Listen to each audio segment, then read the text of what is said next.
It was the season 1 finale of Alien Earth, but let's just hope that it's the ultimate finale, as I don't want to sit and watch a season 2 of this crap. Welcome back, guys, to Fog Entertainment. It was episode 8 of season 1, the finale. It was called The Real Monsters, but I think the real monsters are FX and Disney and the show writers and the characters and the actors and everything about this show. That's who the real monsters are, because what they gave us was 8 episodes of absolute trash with a little bit of like mediocrity sprinkled in there. They've taken something that could have been really great and turned it into something that was really fucking bad. Would I recommend watching this? Absolutely not. If you enjoy Alien and the concept of Alien, then just watch the first movie and watch the second movie. And if you really want, you can watch the next two, because I don't think Alien 3 and Resurrection are that bad, to be honest. But yeah, no, there's literally... I can't even remember what happens in Alien 2, so I'm not going to comment on that one, but... I do. Well, I can't remember. Aliens. But... Sure, it's the Squad. Oh, so there's no Alien 2 then? It's just called Aliens. Well, no, I've already referenced Aliens. So there's no Alien 2? Well, that's what I thought you meant. So it goes from Aliens to Alien 3? Aye. That's alright then. I think Alien and Aliens are definitely a step above the other two. But I like Ron Perlman though. Alien 3 and Alien Resurrection are decent, but this show, fucking hell, this was not decent. So, yeah, let's get into... You know my biggest problem with it is though, it's like, we've already seen the cinema within these aliens in action. Against the main characters. So when you replicate it in episode 8, it just doesn't hit like anything special. Like, we've literally seen it. Yeah, it's not even like they had the build. Oh, finally, the aliens have been unleashed, and we're going to see the aliens rip these people apart. It didn't even kill anyone relevant. The bad people, the real monsters, they're all locked up at the end. Nothing happened to them. I think the real monsters are the synthetics, to be honest. I think the real monsters are fucking Noah Hawley and Magizi Pizzanoi. Right, so there's 2 different cells. The episode begins, the hybrids have been imprisoned in one cell. Joe and Morrow are imprisoned in another. Wendy uses her abilities to like shut down the facility cameras and the communication abilities. And at this point, I'm thinking, right, shouldn't Boy Cavier realise that she's got powers, she can switch these systems off? What is stopping her from letting all these alien life forms out? What is stopping her, more importantly, from opening the cell that is guarding them? I think the first thing that should have been happening with these synthetics should have been shut down. Freeze them. Do something to them. They should have done something to them, but it's just plot. Has somebody done something to you? I am yawning like hell. It's 5 AM for a bit of content, and I'm talking about the worst show I've ever watched. It's actually 4:30, like, but who's gonna correct you on a wee minor detail like that? But yeah, so we have Wendy. Joe, how'd you shoot Nibs? He didn't even kill Nibs. Nibs is alive, and then he has to justify it later in the episode, and she's like, but you're saying Nibs isn't a person? It's like, hold on. She literally ripped his fucking friend's jaw off, and you're acting like the little bitch. Yeah, it's like, I don't understand it. When he first shot her last episode, the way she reacted, you would have thought that shot killed her, or that shot deprogrammed her, or that shot shut her down permanently. But now we see Nibs in this episode, and she's fucking fine. And I don't think we can say the same about the guy that got his throat and jaw ripped off. No. So, yeah, Wendy's trying to give us this whole, you put humans above human life above synthetic life, but if anything, Wendy seems to put synthetic life above all other life forms, and including alien life forms as well. She's got this weird. We know that she's been able to talk and communicate with alien, but at this point, it just seems like Wendy's actually on the alien side. So, yeah, just didn't really understand it, but she decides to unlock his cell, and this... But why is this portrayed as this like big decision? It's like, it's a fucking no-brainer. Not even like Nibs died, and even if she did die, it's like, you know what, he was acting kind of in self-defense, so... And it's her brother. I mean, you're allowed to believe that these synthetics, these children, these androids, call them what you want, were supposed to have like no feelings. Yeah, And now they're here, they are greeting. then her cell opens and Boy explains that he built his own synthetic to kill his abusive father when he was younger. Nibs then kills Boy's bodyguard, so Nibs is just a... And Wendy almost like set her on the bodyguard as if to make a statement here. She can kill whoever she wants. Nibs looks fucking retarded. Like, I'm not saying that they all look great, but she does look like she is got down. Maybe that's what they were going for. Honestly, see with these lefty liberal shows, these woke shows, they go for the ugliest cast. It's like the men have to be the most feminine, like stick insect possible men of all time, and like all the women have to be just not attractive.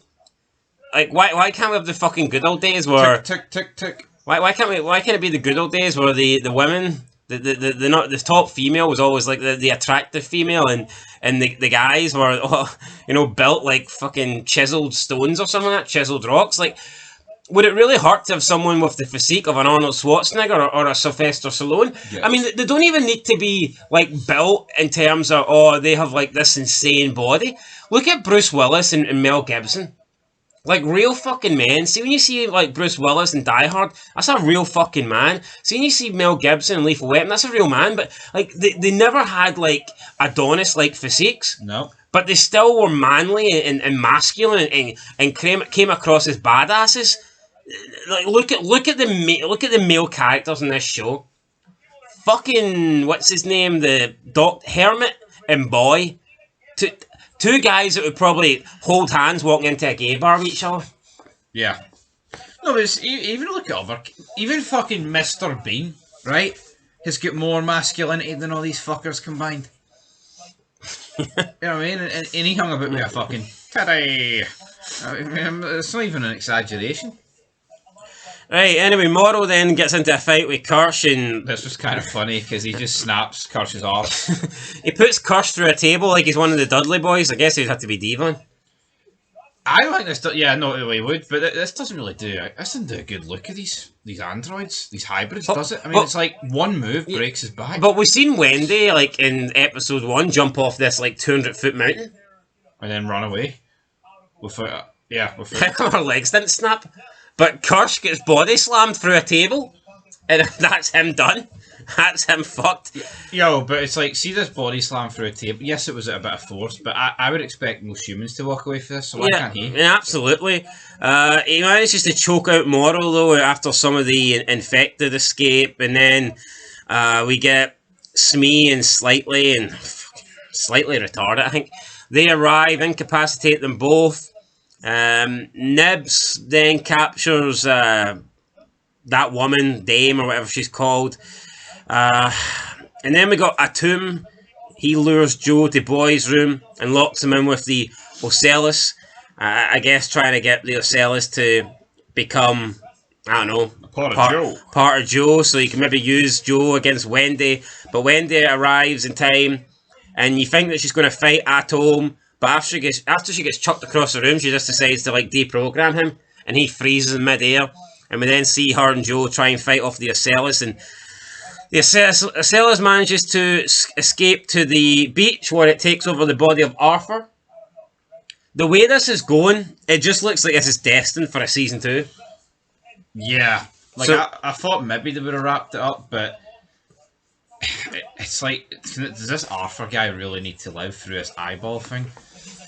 Yeah, so... It's like, is the poor bastard not been through enough? Yeah, I mean, let the guy rest in fucking peace. But see if Arthur was still alive, would they have been treating him like they're treating the rest of these people? Or was Arthur the good one? Was Arthur the nice guy? I think... Because, like, Slightly the black one or the Indian? Indian. Smee definitely seemed upset over Arthur's death. He did.